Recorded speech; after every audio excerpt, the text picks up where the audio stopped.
Hey guys, welcome to Podiatry Practice Mastery. Don here.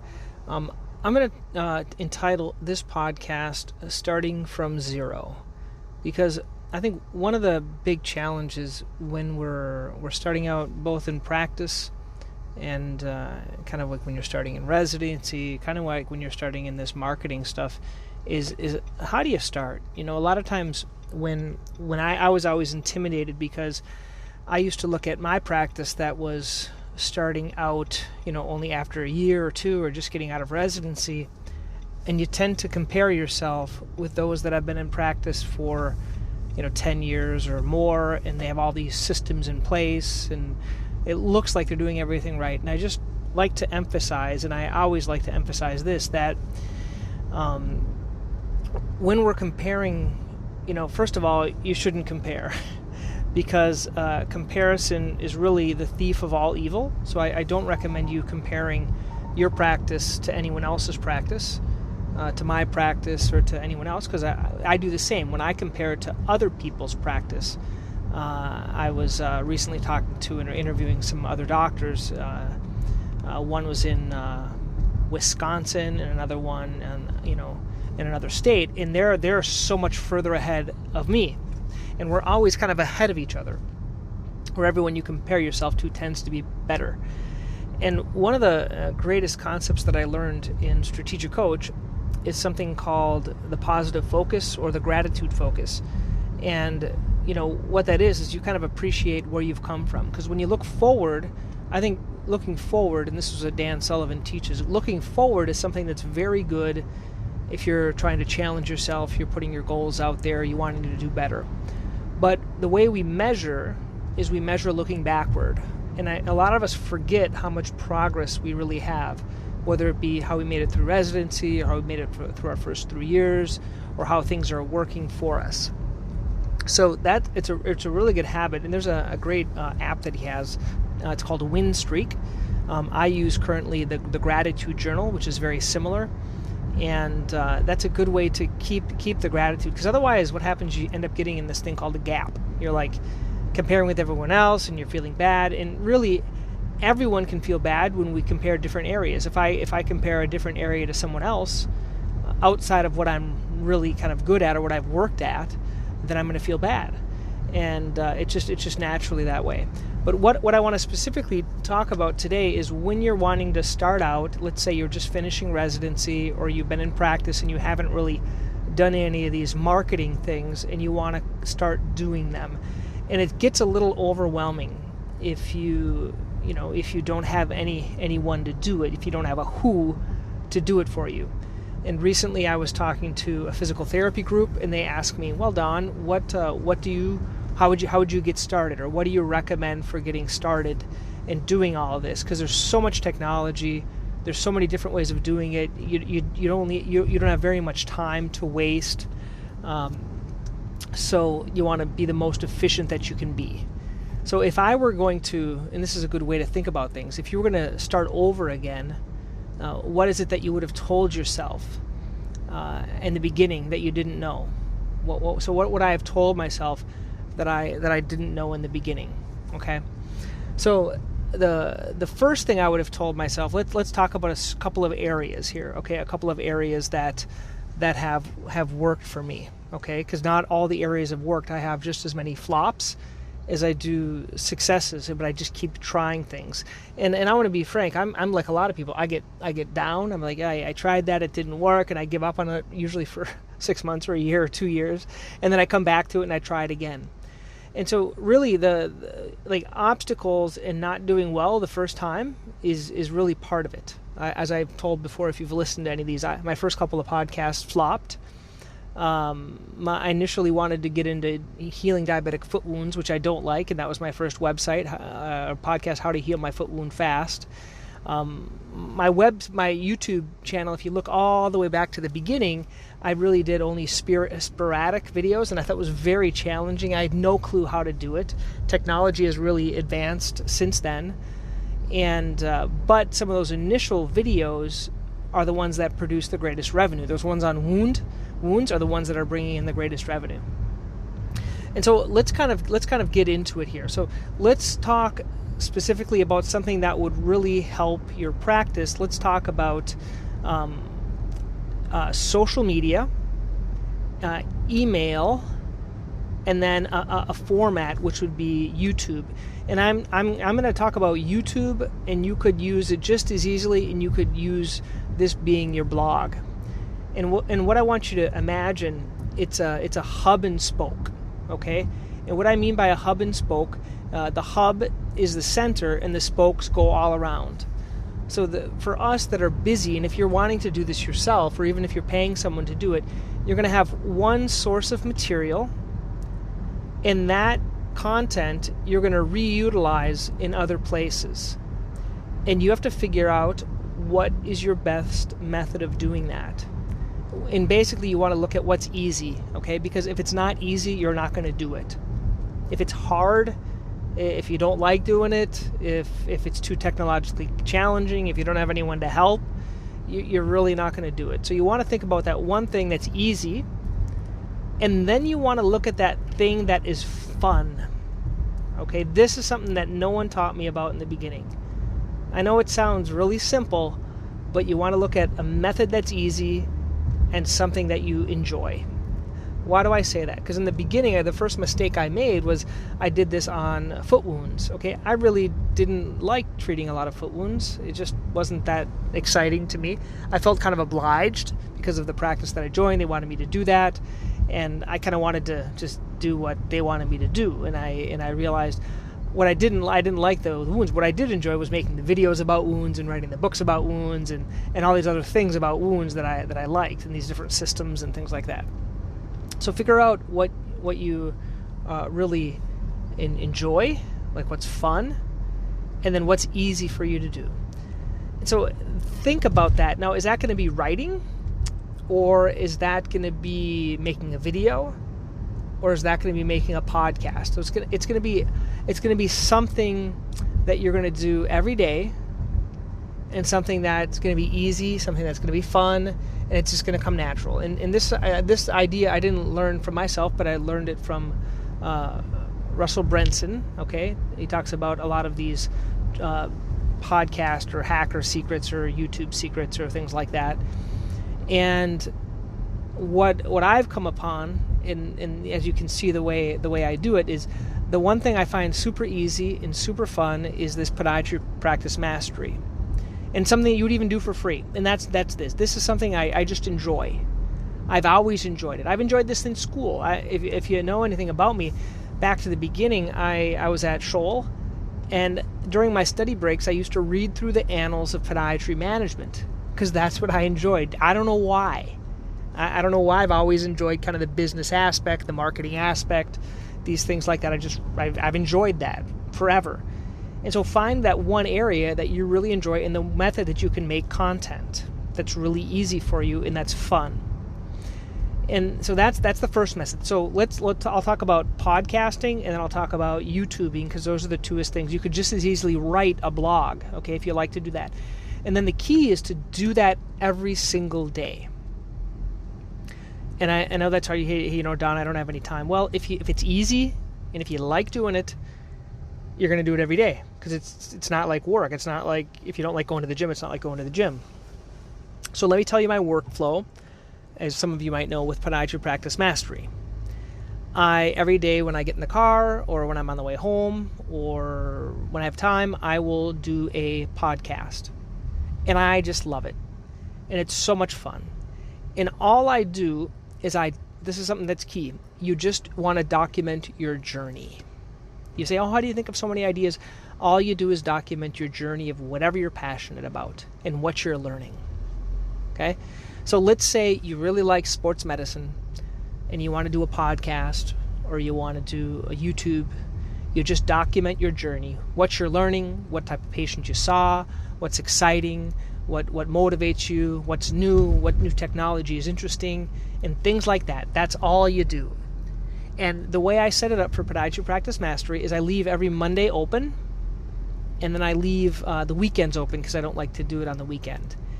And then I just put these in there. I'm always about a week or two ahead so there's no stress on me. I don't like that idea of stress. So I just kind of, every day I do something and I just put it there and I just record it. I use Anchor. That's how I record my podcast. I record it on Anchor. There's a lot of different ones you can use. And then I give it a title, real simple thing. Now, are there things that I could improve on? Could I have someone transcribe it? Could I add transcription? Could I do all this? There's a lot of coulds, but you wanna strive for progress and not perfection. That's what I want to tell you when you're doing this, because if you get stuck with perfectionism, you're not going to do anything. Okay? So that and you just start and you just do it, and you'll probably mess up in the beginning. And I don't have beautiful intro music. That might come later on. There's a lot of things that could improve it, but the key is getting that content out there, and you have to enjoy it. So that's Podiatry Practice Mastery. Then once a week, I do that weekly update, and that weekly update is done via, I record the video, right? That's a video thing, and I send that out in my email. Now that I just reserve every Monday, and I put that in every Monday, and basically I put in whatever interviews coming up on Present, and then my ideas that I come up with. Now these ideas are usually the things that I'm talking about in the podcast, but then I put them all together once a week in a weekly update. Okay? So once again, the method is the podcast, and then I do one of those videos, and that's the content. So that's the hub. Okay, what's the spoke? Well, the spokes are, I use something called Hootsuite, and you can hook up your podcast, something called an RSS feed, and that will send it automatically to like LinkedIn, it'll send it to Facebook, it'll send it to Instagram, it'll send it wherever you'd like to send it, and that's the way you syndicate it. And then every Monday when I make my video for the week, then I put that video in my email sequence, and I'm always a week ahead on that as well. Okay? And that's done with this thing called Kajabi. And that's something that I basically, it records the video, takes me about 8 minutes, and then to put it up takes me about another 8 minutes, so about 15 minutes, because we don't have time. We're all busy. And eventually I'm going to even shrink that down, because I have King, my virtual assistant, that's going to hopefully do the rest of it later on. And I just have to you just want to do what you enjoy. And so that's how I do it. And then I send it out once a week. And those that are members of Podiatry Practice Mastery, you're going to get that weekly email update that tells you what video I did, and that's that. So that's how I do that content. And then for the videos, I use something called Calendly, or the interviews where I interview people. I do Calendly. And then they pick a time I have available Wednesday, Thursday, Friday from 12:30 to 1. And I do those interviews with people. And certainly if you would like to be interviewed and you're listening to this, if you have some cool things you want to talk about that would help others, let me know. And I just find this so much fun and exciting. And every time I get to meet with someone, I learn something, and I think it's going to help the profession. And so I do it with Calendly, and it syncs via Zoom. And then when I record on Zoom, I record it on the cloud, and then I download it, and I upload that into OneDrive. OneDrive is a Microsoft product. That OneDrive folder, I have a little document in there. I put when it starts, when it ends, and then that goes to podiatry.com, which is Present, and they do the thumbnail, they write the description, and I put some tips and some keywords and some websites there. They do all that stuff, and they send it out to their list. And then I also put that then as that podcast, that interview. So those interviews, I'm about, I think 2 months ahead of myself, because I enjoy doing them so much. It's not work, and I'm learning, and the things that I'm learning have really, really helped my practice. So that's why I think everyone should listen to them. I get the privilege of doing them, but everyone else, you guys get the privilege of listening to them and listening to them again and things like that. So that's how the whole hub and spoke thing of Podiatry Practice Mastery works. It's a little complex, but let's talk about my own practice. Okay, so in my own practice, and you can do this on your own practice, we'll talk about my Central Massachusetts Podiatry. What do I do for there? Well, for Central Massachusetts Podiatry, I do a monthly newsletter. It's a video newsletter. You can kind of see that I don't like to write that much, so I like these videos are really easy. So basically what I have on my computer is I have Google Slides up, and whenever I think of a neat idea, I'll put it in a little Google Slide, and then once a month I will record a little video newsletter about 7 minutes. Pretty easy to record. I use something called StreamYard. and and that goes up to my YouTube, and then I send that out to my patient list, which is about 30,000 patients, and they can go to that's my video newsletter that goes out to all of my patients. And then every 2 months we do one of these webinar things where we get all 4 doctors together on Google Slides. Once again, we put together these slides, and I start with the ones that I have, my patient presentation, and then people usually adapt it and makes my presentation better. And then we go through these slides together and we record it. That as well, we send it out to the patients, and that's with Calendly as well. They register on Calendly, and then also it sends them like a copy of the webinar and stuff like that. And then I send that out to the patients in the next newsletter. Okay, that's how that works. And so that's kind of how I do it for my practice. I don't have anything that goes out weekly to the patients. I am starting this. If you've been following me, I have this print newsletter that's coming out once a month. That's going to go to all the primary care doctors, and I can also put that up on our website, and I can send that out to the patients as well. Our like monthly newsletter. So the whole thought would be maybe the first week and then the 15th, 1st and 15th. Eventually it'd be nice to have content for every week, but I don't want to overwhelm people. But I think at least once a week would be good for us to talk to the patients if we're giving them something of value. Okay, you don't want to just talk to them to talk to them. You want to give them something of value. Okay, so that's how we do it in the office. And then I also have people wonder how in the world I do all this stuff. My wife calls it my hobby. Okay, and then so what I got so mad about is all that all that central mass podiatry stuff is just helping the practice, which is great. But you need to, sometimes as a doctor, you need to make a name for yourself, right? You need to drum up demand for yourself. And I'm just going to expose, this is one of my faults in the beginning when I started practice. There's one doctor that left. I came in and I had all these patients, so I had no need at all to market myself, and I was just packed. Okay. The problem with that is I didn't really develop a demand for my name. And then when things slowed down, my partner got a lot of the practice, so I needed to figure out a way to develop a demand for my name. Hence, I've always had this, but it's improved over time. Now, if you look at drpelto.com, it looks like nothing like it looked like before. Before I started it on one of those Google sites, right, the free ones, and I got a custom domain. And then I switched it over to something else. And then finally, I switched it to this Kajabi thing, which I have both Podiatry Practice Mastery on Kajabi, and then I have the Dr. Pelto. Now, the Dr. Pelto site, what that is, it's a marketing site. So on my Central Mass Podiatry, I don't really have a great way to capture names and market to those people. I don't have because it's a patient pop site.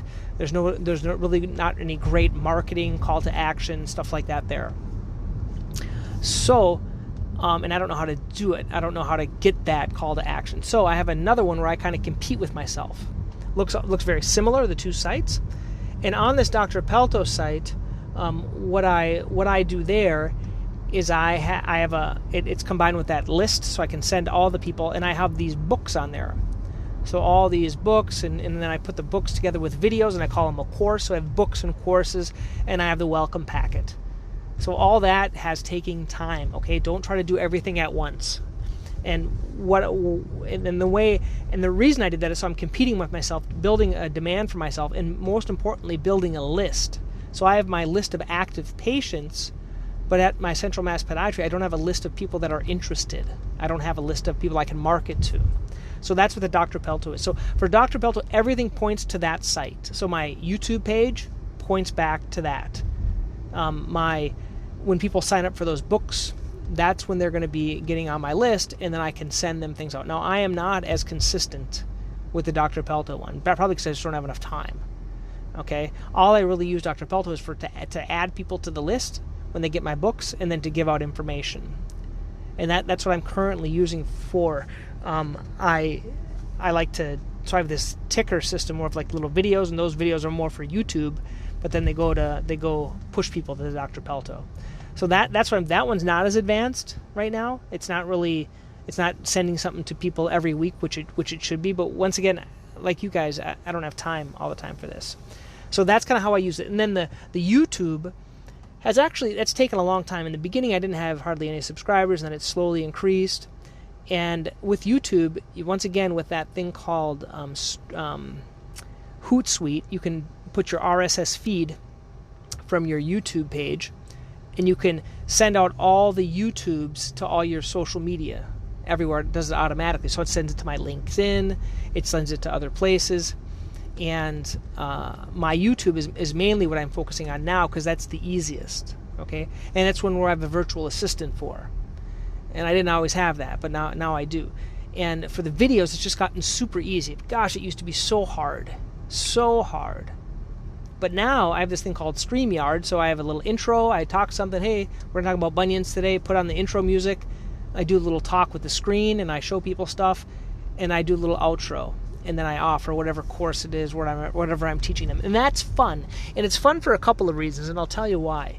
For me, I'm basically, I'm just lazy, or I'm really busy, and I want to get more and more lazy. So these videos that I make on certain topics usually come from patients' questions or questions that I have on YouTube, because if one person has a question, I know a lot more people have that same question. And so that's how I use my YouTube. And then I put all those webinars up there. I put those weekly updates that we do for the practice on there. And then my patient presentations that I use to share with patients, I record them. And I learned this from Neil Baum, and he's the one that gave me this idea of recording these videos, is I do one a month, one new video a month. And then I'll kind of tweak the slides a little bit to make them look better, and I'll just take some previous ones and make them look the same. I've used some people from Fiverr to organize those, but not as much. And then I record that one video, and then I add that video to my little iPad. Now, the way I add it is I actually put a link on there for OneDrive, and I upload those videos. You can download them. It's really easy from YouTube, just the video file, and you upload it into your OneDrive, and you have that on your iPad, and you download them to your iPad. That's how you do that. So it's really easy to have those videos. And so then when patients are in the room, I did recently this pre-surgical discussion, so that's what I'm using now. I've done these Achilles tendonitis discussions, plantar fasciitis, the things I do most commonly. There was a couple of patients recently with Severs, so I'm going to be doing that one next, Haglund's. And then the more specific you get, the easier it gets. And what I mean by that, and this is something that's taken time, and this isn't right away, but like you have insertional Achilles tendonitis, you have non-insertional Achilles tendonitis, and then you have more of like a Haglund's because of the bump. So those could be 3 different videos, and it's going to be much more specific when the patient watches that when they're in the room. It saves a lot of time, because I used to, when I talked about Achilles, I used to talk about all 3 of those, and now I just have to talk about one. And so those are like the perfecting. But the YouTube for me now is the easiest focus for making content. And so that's kind of the approach. If you want to do a podcast, a format where you're talking with someone else, you can use the same thing. You can use StreamYard and stream it to YouTube, really easy, and then do everything else I talked about. You can take that, you can download the video, put it on YouTube, you can download the audio, you can put it on your podcast, and all these things are really able to be systematized. Well, what's the future? Well, I think the future is going to be this Dr. Pelto site, getting it more consistent with like a weekly email message, and then selling other things. Like you could sell actual courses for a certain amount. I think patients are really going to pay for that. And I think the future in podiatry practice mastery is going to be some type of like a mastermind every 3 months, meeting together with people, or having some more type of accountability. Because I think people are kind of like, I think we're all the same. It's kind of like me. If I'm too busy, and the only reason I can do all this is because I have systems that make it simple, and I pay people to do it. And once again, it's easy. I want to go back to that. It's easy and it's fun. Okay? If it's easy and fun, you're going to want to do it. If it's not easy or fun, you have to either don't do it or find someone else that'll do it for you. Okay? But most likely just don't do it. So what other things would be easy and fun? Well, for me, I love these mastermind groups of helping people kind of with their businesses, helping in groups, sharing these tips. I love that. I love helping my patients. I love helping other podiatrists. I love making videos about the questions they have. So some way to do that a little bit more in depth would be something really fun. For the Dr. Pelto, it would be making more courses. So taking the actual webinars and making more courses on them that can be sold. So I think that's the kind of the end game, is how can these be monetized. Okay, so that's how I would do it if I was going to start all over. But the key really is, if you guys are thinking about doing this and it's a challenge, if you don't like doing it, you probably want to hire someone that likes to do it for you. Now, so there's a portion you're going to need to do, maybe the video or maybe the writing of the blog or however, but all this technical component, if you guys need help, there are a lot of stuff out there. On the resource section, I talk about everything here on Podiatry Practice Mastery. Once again, I hope you enjoyed this. All the resources I talked about are on Podiatry Practice Mastery if you joined. And this is kind of a long one, but I really wanted to go in depth on how to start kind of from nothing and how to grow it. And make sure you enjoy it, make sure it's easy, and then just give yourself time. I would say, and if you can do it, how frequently everyone asks me. Well, I think to our lists, I would say once a week we're emailing them, once a week. And then if you can produce content every day, if you like doing it, that would be the key. Every day would be the key. So once again, I hope you guys enjoyed this, and I hope it was beneficial.